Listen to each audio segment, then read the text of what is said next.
Well, we are back for a bonus episode of Stop the Killing. And the reason we're doing this, Katherine, is there's been a lot that's happened with the Uvalde case. We did our first reporting, which if you haven't listened, you can go back and hear that earlier on the feed. It's under bonus episode, Uvalde shooting. Tell us what has happened since we recorded that, which was very fresh. Yeah, we recorded Ivaldi within a day or two, within a very short amount of time after we first started to get some information. And probably the most startling situation that we have here, we say Uvalde because now it's a word, but what we mean is an elementary school in Uvalde, Texas, where there was a terrible shooting, 19 children killed and 2 female teachers.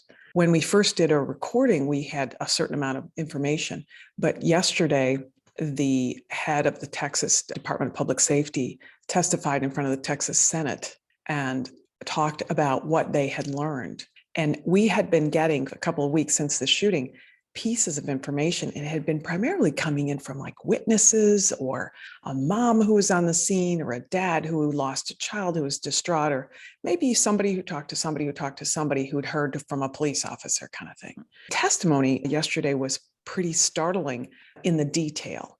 They provided a timeline of what they believe based on body camera footage and cameras inside. And so just juxtapose these two thoughts. There was conversation about how the law enforcement officers came to the school, the shooter was inside, potentially barricaded in a classroom, and it took them an hour and 14 minutes to get inside of the classroom because they didn't have the tools to get through these doors and for various other reasons. Okay, here's what the testimony was yesterday. 3 minutes into the shooting, law enforcement had ballistic shields and the capability, long guns, including rifles, to get inside the classroom. Oh, you've just given me chills. 3 minutes. 3 minutes. Let me just back up and say, Texas is like a lot of other states. All the states have their own state authority of law enforcement, and then there are county authorities and local authorities. And in this case, there was actually a police authority specifically for the school that only employed 6 people, including a police chief. And the police chief has provided almost no public testimony or no public statements. Actually, he's made one to one newspaper who called me, and the reporter called me and said, "This is what the chief said. Does this sound right?" So when the head of the state organization of law enforcement testifies before his state senate, he's not speaking on behalf of the law enforcement agency that essentially was in charge at the scene. He's just saying, here's what we've gathered together and here's what we found. And everybody's asking for testimony. I can tell you that my friend who runs my old program at the FBI is testifying before Congress tomorrow. He's as busy as a one-legged man in an ass-kicking contest, as we would say. Great saying. Can I ask you a question? Who was in charge at that scene that made the call not to do anything after that 3 minutes? So if you're not familiar with Ivaldi and what occurred there, of course, this was an elementary school. We had a young kid who came in with a rifle. He shot his grandmother first, who survived. He drove to the scene. He crashed his car. People saw him. He fired some rounds at some people standing near a funeral home nearby. So there were phone calls to law enforcement before he even entered the school. One of the other things that we learned yesterday is that the school doors should have had automatic locks on them. So though there was a door that was open at one point that we know that the subject came through, a teacher had come through that doorway and had actually propped it open to carry some stuff in, but then she saw the shooting and she went outside, she called 911, she came through that doorway, kicked the door closed, and the shooter came through it subsequently. The door that should have had a permanent lock on it, so when it closed, somebody from the outside couldn't get in. It appears that based on the information we have now, that door was not locked, even though their policies and procedures required them to lock the door. Right. Okay. So that's the first thing. He gets into there. This is brand new information. 2 different doors law enforcement comes in from. Included in those people who came in is the police chief for this tiny school police department. And when he did his interview with the Texas Tribune, kudos to the reporter who got that interview, because that's the only interview he ever did publicly. But when he did that interview, he said, well, I was inside watching the door, making sure nobody came out the door, and I wasn't in charge, and I don't know who was in charge. The police chief said he didn't know who was in charge. The police chief. Right. Who would he have thought would have been in charge? Yeah, exactly. Right. There's a Exactly. clue in his title, for God's sake. Exactly. Right. That's what he said. And mind you, I'm laughing and I don't mean to be disrespectful to the loss of life. And I'm certainly not disrespectful to the concept that there were law enforcement officers. There were like 100 law enforcement officers on the scene. And certainly we know, even the police chief, he went to elementary school there years ago. Nobody wanted those children to die. Nobody was functioning actively to say, hey, let's just let more people die. But one of the things that the chief has indicated in some of his statements is that he was trying not to lose any more lives, including his officers' lives. And that is against all protocol. So he said he wasn't in charge in that interview. But then when we got this testimony yesterday from the head of the State Department of Public Safety, he was saying from transcripts they have, from information they have, the chief did this, the chief directed that, the chief did this. Clearly, the chief thought he was in charge and was acting in charge, and he was inside the building. But I think one of the things that we saw yesterday in the testimony is we saw photographs. And the reason that the head of Texas Public Safety said within 3 minutes is that he is looking at photographs of officers with long guns and ballistic shields. What else do you need? Surely. The one thing I'm trying to get my head around is the actual location of the officers. At the time, did the timeline say where the shooter was? Was he in one contained classroom by this stage and the officers were in a hallway outside that classroom? Yes. They knew exactly where he was. They knew he was in classroom 111 or classroom 112, which has adjoining doors between it, but they had interacted with him. And apparently the chief was speaking to him through the doorway at a couple of different points, but they were also hearing him discharge rounds from his weapon during that time. So they're actually sitting out there listening. And you know what? This is a no good story, right? And the stories will be bad and worse. There are a couple of things that are just heartbreaking. We learned that although the chief had said they were looking for special equipment to get through the doors because they had put reinforced steel doors or something on, well, it turns out that they in fact had a door breaching tool with them within a short time. So, gosh, all the gear, no idea. Like they literally had everything at their disposal. I imagine not everybody wanted to stand back. I think that's true. And I'm going to tell you the saddest part is that I know that there was an officer on the scene whose wife was one of the teachers who was killed inside. No. Oh my goodness. Yeah. There were radio communications and officers who I'm sure will have nightmares for the rest of their life who were saying to each other, we should just go in, we should just go in. And I think that the anger that we heard in the testimony of the head of the state public safety group was anger because he had people on scene. And the state Senate legislators said, why didn't your people override and go in? Why didn't you take over the scene? That is a very controversial kind of issue that we deal with here in the States. In some people's minds, there's this attitude that when the FBI comes in, then they just think they're in charge. And I think that's a myth born of a couple of television shows or old movies, right? In fact, the FBI has limited jurisdiction to come in and be in charge of something. The way it is, the department whose jurisdiction it is, they're usually the first ones on the scene and there's deference given to them. And is it a chain of command issue? It isn't. It's interesting you say that because I did it, not surprisingly, I did some interviews yesterday, a podcast, a couple of radio interviews, and, I'm trying to explain, right? And I was asked that by a radio station from right down in that area. And I said, not really, because law enforcement has a very set and understood way of doing incident command. The first officer who shows up is in charge. That's incident command. Okay. I didn't realize that. So if 3 officers show up and they're from the same department, then probably the ranking officer is going to be in charge if 3 officers show up together. Like this chief was from the school district. He showed up with an officer who was from the town of Uvalde. Well, okay, so then you say, well, this is the chief's jurisdiction and he's a chief, so he's in charge. It would have been clear to every law enforcement officer there that incident command doesn't start with title.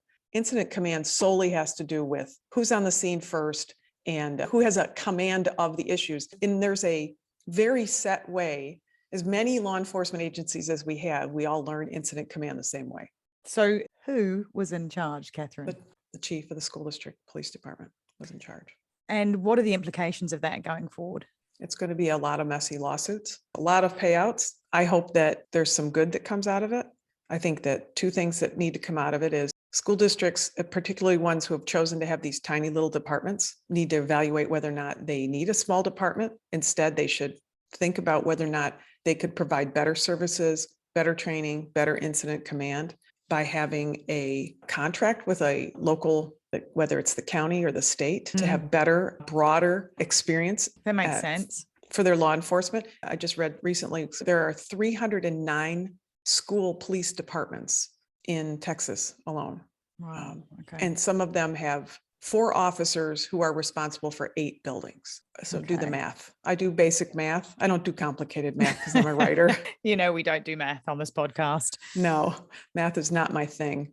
So, something to consider whether or not that's a good idea. And so I'm hoping that school districts and any small town that has a very small department and believes that it's trying to protect all of its schools and all of its buildings considers whether they have the horsepower to do that. That horsepower includes training and equipment. But on top of that, it's clear that there's going to be a lot of mental health needs for the officers here. There's going to be suicides that come from this. We see that every time there's this kind of a tragedy. There's subsequent suicide. So a lot of these guys are on suicide watch. A lot of them probably will end their careers, won't go back to work because they were there. And, they'll have to deal with the fact that they were there in this small town. Every officer has to make the decision on what's right.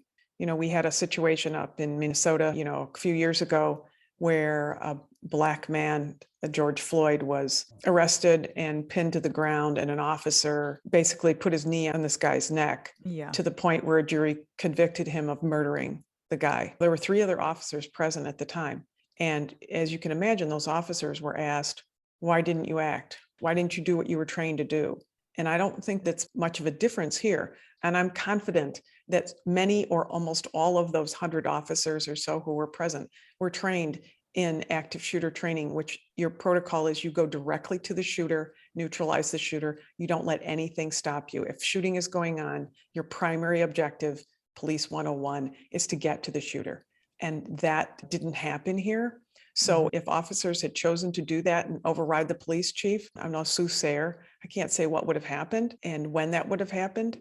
But I think that, if lives are saved, no one's going to discipline an officer for saving lives. An officer who defied whatever that police chief was doing could have faced disciplinary action potentially if their chain of command felt that they were doing something wrong. I think that was the least consideration. I think there was just a lot of groupthink happening where they were just saying, well, somebody's in charge and he's making decisions and he must have better information than I do. I mean, there are photographs of 20 officers standing in a hallway suited up, but not going in.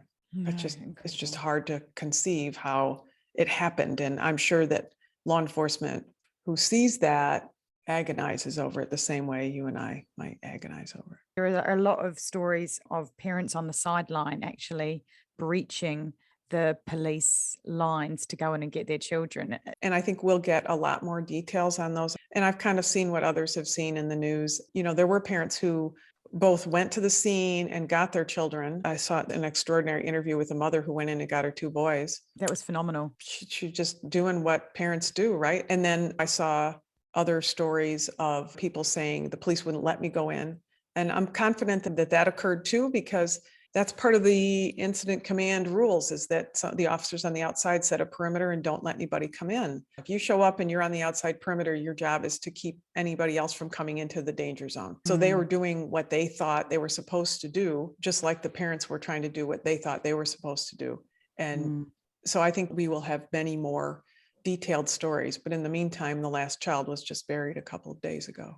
Oh, gosh. In a tiny little white and yellow coffin.